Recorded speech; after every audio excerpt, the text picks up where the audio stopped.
Well, we have noticed prices creeping up, haven't we? And creep up to the point where now grocery shopping is an absolute nightmare. Here are some of the stats that reflect how we have all been feeling. Frozen mixed vegetables are up 54% on 2021. Potatoes, as you can see there, also more than 50% up. Peppermint tea, for some weird reason, 50% more expensive. It is crazy, isn't it? Baked beans, toilet cleaner up 40%, bag of cheese, chips and Coke up by over 30%. And it is crazy, isn't it? And as storms hit our farmers hard, the cost of fruit and veg is also going to go up. But a lot of people around the country looking at those prices going, Well, let's bring in banana grower Diane Shacker now from Boogan in Queensland. Good morning to you, Diane. Tropical cyclone Jasper last month still impacting supply chains. How badly do you think it will affect prices eventually at the supermarket? Oh, Carl, I mean, we've been pretty lucky here that we managed to survive without wind damage, but it's still raining and the effect of that is kind of unknown at this stage. Really, it's post-COVID and the extra cost that's came with that change, and it's unexplainable. You know, in the 30% range across the board of all of our input costs. We've been struggling to cover those for the last few years.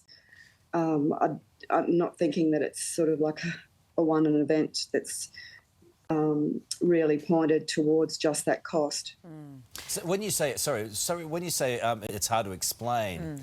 And you have great insight into all of this, and you can't explain it. So what are the rest of us supposed to do? Well, Carl, we've had two major wage increases in the last 18 months, unprecedented compared to wage increases that we normally get annually. We've had increases in our inputs, things like fertiliser and freight and cartons, and the amount of increase, it's unprecedented. You know, you keep talking about these sort of unknowns, and we know that more will come with a 55% chance of a second tropical cyclone off Queensland.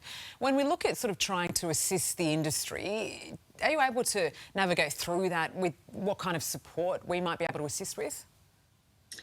Oh, every year with Back to School, the industry has a Back to School campaign. So, you know, getting the support from the consumer and getting bananas in the lunchbox when we go back to school is one way that the Australian consumer and Aussie mums can support the industry.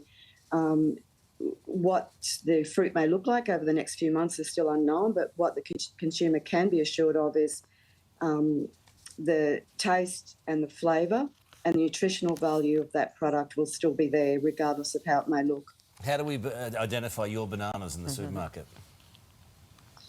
Oh, Carl, that's... we personally have a growing group that do ecos with the red tip, but I'm kind of today speaking on behalf of the whole industry and looking for that support. I mean, we're a very resilient industry and we've diversified out of the wet tropics, the Tully and Innisfail region to the Tablelands and Lakelands, so that the industry, you know, can always have a consistent supply, so that there will always be bananas on the supermarket shelf. Very difficult being a farmer, especially given the circumstances right now. Hard for you to navigate through. We really appreciate you being on the show today. And if you're out there, go and support Aussie farmers. One way of helping out. Thank you so much. Hey there, Today fans. Sarah and... What's my name again? Oh my goodness, Carl. Hey, thanks for watching our YouTube channel, though. Subscribe now for more news, special reports, and amazing Aussie stories. And Carl misbehaving, Whoa, of course. That never happens. Always happens. What's she talking about? Always happens.